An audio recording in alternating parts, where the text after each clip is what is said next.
बेनि उनाव जोङो सुनानै जोङो डाइरेक्ट जोंनि जि ट्राफाव वेदारिं जोङो खालामो वेदारिं खालामनाया मथा मथि हरसे खालामनाय जायो 12निफ्राय 16 घन्टा जोङो वेदारिं खालामो वेदारिं खालामनानै वेदारिंआ जाखांनायनि उनाव बिलाइआ रानखांनायनि उनाव मइस्चार जाखांनायनि उनाव जोङो रलिंआव लाङो रलिं टेबोलाव लांनानै वेदारिं जाखांनायनि उनाव जोङो लाना फैनानै जोंनि बिलाइखौ लाना फैनानै जोङो नैयाव रलिं खालामो मथा मथि नैयाव मोनसे रलिं टेबोलाव 20 केजि जोङो खेबसेयाव रलिं खालामो आधा घन्टानिफ्राय 40 मिनिटनि गेजेराव जोङो रलिं खालामनानै बे रलिं खालामनाय बिलाइखौ जोङो नैबे गुगियाव होनानै जोङो जोंनि जि मोजां बिलाइ रलिं मोजां जानाय जि जोंनि सा बे साखौ जोङो फार्मेन्टेसन खालामो फोराननानै आरो जाय बिलाइया मोजां रलिं जायाखै बे मोजां रलिं जायै बिलाइखौ जोङो आरोबाव रलिं टेबोलाव होनानै मोजां जि सेकेन्ड टाइमनि थाखाय जोङो रलिं खालामो बेखौ माने रलिंआ फाइन जायोबा जों बेखौ फार्मेन्टेसन खालामो फोरानखांनायनि उनाव जोङो मथा मथि 2 घन्टानिफ्राय 3 घन्टायावलागि जोङो फार्मेन्टेसन खालामो फोराननायनि उनाव जोङो जोंनाव फार्मेन्टेसन जाखांनाय बिलाइखौ जोङो नैबे ड्रायाराव जोङो होनानै बेयावनो जोंनि जि फिनिश प्रडाक्ट बेयावनो जोंनि जि बे साया ओंखारखांनायनि उनाव जोङो बे हिदनाखालि बे फार्मेन्टेसन बिलाइ बे बिलाइखौ जोङो नैयाव होयोबा नैबेनिफ्राय माने बिलाइया दावखोयो माने अट'मेटिकलि दावखोनानै जोंनि जि अर्थ'डक्स बे साया नैबे मोनसे पार्टथिं गयो आरो बे जानाय साखौ जोङो दोननानै जोङो बिनि नेक्स्ट दे नखाखौ गुगि होननानै बुङो गुगियाव जोङो होयो सरटार होननानै बुंगोन सरटाराव जोङो होयो बे सरटाराव जोङो होखांनायनि उनाव जोंनि साया माखासे मोननैसो ग्रेडआव ओंखारखांनायनि उनाव जोङो आरोबाव बेखौ फाइन मोनसे सर्टिं खालामबावनो थाखाय आरोबाव माने माखासे ग्रेड दिहुननो थाखाय जोङो जोंनियाव मोनसे आरोबाव सर्टिं मेसिन मिडल टन सर्टार जायखौ जोङो बुङो बे मिडल टन सर्टाराव जोङो होनानै बैयाव मथा मथि 10टा 12टा ग्रेड जोङो मोननो हायो नैबे मिडल टन सर्टाराव ओमफ्राय बे मिडल टन सर्टाराव ओंखारनाय जि बेखौ जोङो गावबा गाव ग्रेडआव जोङो पेकेजिं खालामनानै जोङो बेखौ जोंनि गुडाउनाव दोननाय जायो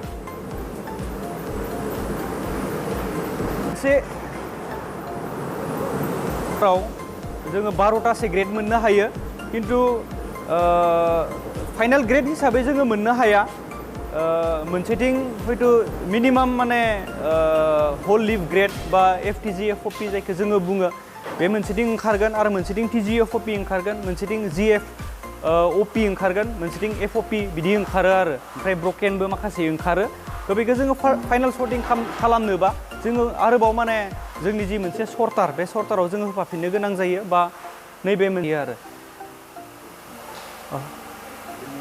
बे जाय साया जोंनिया सर्टिं जाबाय फाइनाल सर्टिं जायै साखौ जोङो नैबे पार्टथिं जोङो सोनानै नैबे पार्टथिं जोङो होनानै नैबेथिं होनाय साया बैथिंगालि गोग्लैहैयो आरो थ' बेयाव मथा मथि 3-4 ग्रेड ओंखारो माने ग्रेडआ ओरैबायदि जोंनि स्किलनि सायाव आरो जोंनि माने हानायनि सायाव जोंनि माने रोंगौथिनि सायाव जोङो माखासे ग्रेडफोरखौ जोङो दिहुननो हायो जोङो ड्रायारनिफ्राय लाबोबाय बियो मैया ड्राइं खालामनाय सामोन बेखौ दिनै जोङो सर्टिं खालामगोन जोङो फार्स्टआव नैबे मोनसे सर्टार बे सर्टाराव जोङो होगोन बेयाव होखांनायनि उनाव 3-4 ग्रेड बेयाव ओंखारगोन थ' बियो फाइनाल ग्रेड जानाय नङा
लोंजायो नङा होमबा? लोंजायो, लोंजागोन। बे लोंनो रेडि जाबाय आरो दा जोङो जोंनि जि गुडाउन वेरहाउस बेयाव हरनो थाखाय बेयो रेडि। साया GFBOP बे माबायदि माबाया बेनि कुवालिटि माबाया प्राइसफोरा? बेनि प्राइसा जोङो खेबनै हरबाय मार्केटाव। GFBOP-निया जोङो 300 थाखा जोङो मोननो हादों पार केजि। साहा बानायालासिनोबो जानो हायो, अर्गेनिकसो, केमिकेल फ्रि, थ' जेबो प्रब्लेम जेबो हार्मफुल नङा बियो। जोंनि साया ग्रेड हिसाबै नैखौ नम्बर 1 ग्रेड होननानै जोङो मिथियो, FTG-FOP।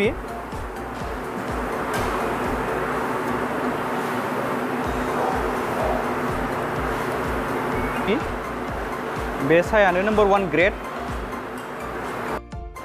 जोंनिया टप ग्रेड FTG-FOP बेखौ जोङो बुङो, बिनि उनाव TG-FOP, बिनि उनाव GFOP, बिनि उनाव FOP, बिनि उनाव FOF, बिनि उनाव GFBOP। GFBOP-आ बे ब्रकेन माल, बेयो ब्रकेन ग्रेडआव गोग्लैयो। बिनि उनाव BOP, GFBOP, BOP, बेनिफ्राय BPS। बेखिनियानो साया मोनजिनै। ग्रेड हिसाबै जोंहा 12टा ग्रेड ओंखारो, खिन्थु नैयाव जोङो लास्टनि मोननै जि ग्रेड, डास्ट ग्रेड, बे ग्रेडखौ जोङो नैयाव लाखिनाय जायाखै। बेनि उनाव TG-FOP, नैबे TG-FOP, बेयाव माखासे माने बिजौ, साहा बिजौनिफ्राय जोङो नैबे ग्रेडखौ मोनो, आरो FTG-FOP-खौबो साहा बिजौनिफ्राय जोङो मोननो हायो। बे मोननैयानो माने होननानै जोङो बुंनांगोन अर्थ'डक्सनि बेलायाव। आरो बिनि उनाव थार्ड ग्रेडआव नैखौ जोङो मोननो हायो, TG-FOP, थार्ड ग्रेडआव TG-FOP। जाय बिलाइआ मोजां रलिं जायो, मोजां रलिं जायो बेखौ जोङो दोनो।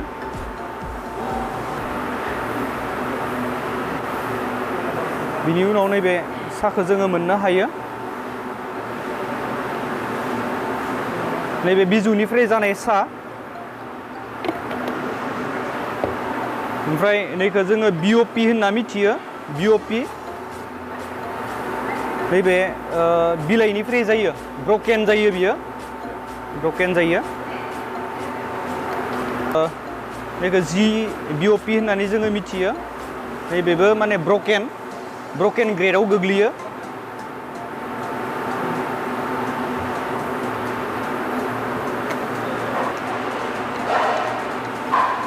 नैबे GFBOP, बेबो ब्रकेन ग्रेडआव गोग्लैयो।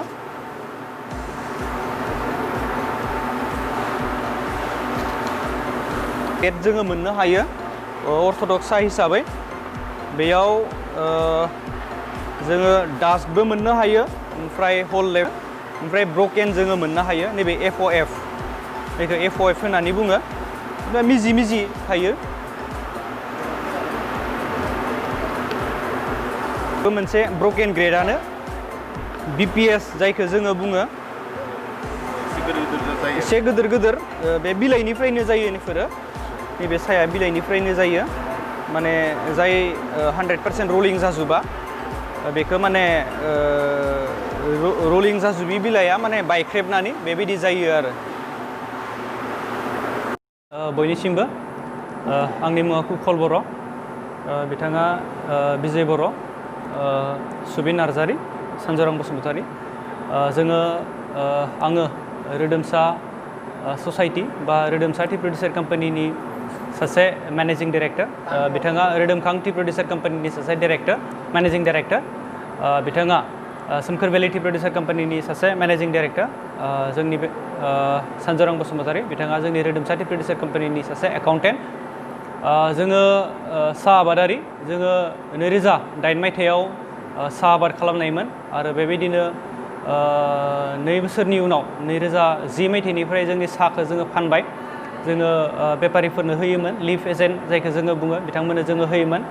थ' जोङो 2012 मायथाइयाव जोङो ससाइटि फर्मेसन खालामबाय, रेजिस्ट्रेसन खालामबाय।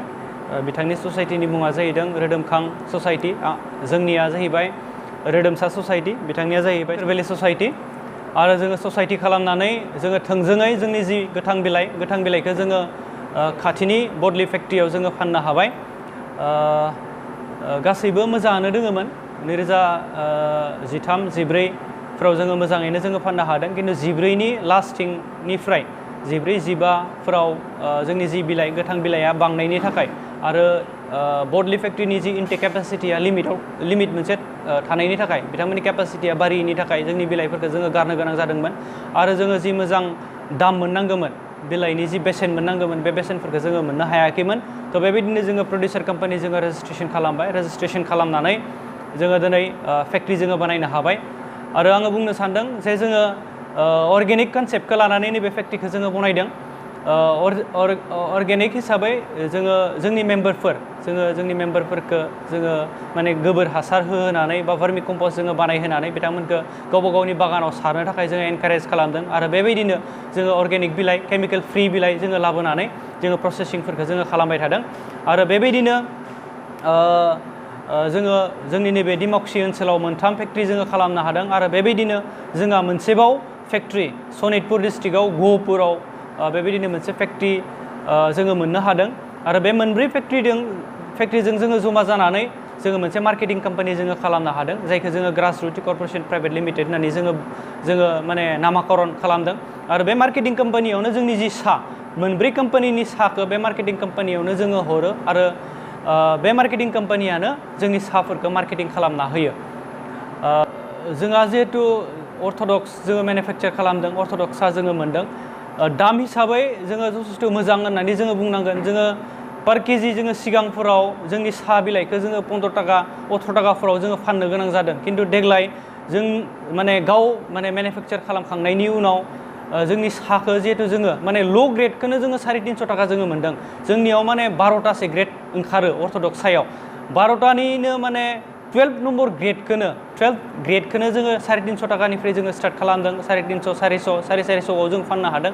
थ' बे हिसाबै जथेस्थ' मोजां होननानै जोङो बुंनो सानदों। आरो बेबायदि जोंनि माने मेट्रिया, जोंनि साया बेबायदि सेल जाबाय थायोबा जोङो उननि समफोराव जोङो केमिकेल फ्रि बा अर्गेनिक साहा बिलाइखौ जोङो 50 थाखानिबो बारा जोङो मोननो हागोन बा जोङो मोनगोन होननानै जोंनियाव मोनसे फोथायनाय दोङो।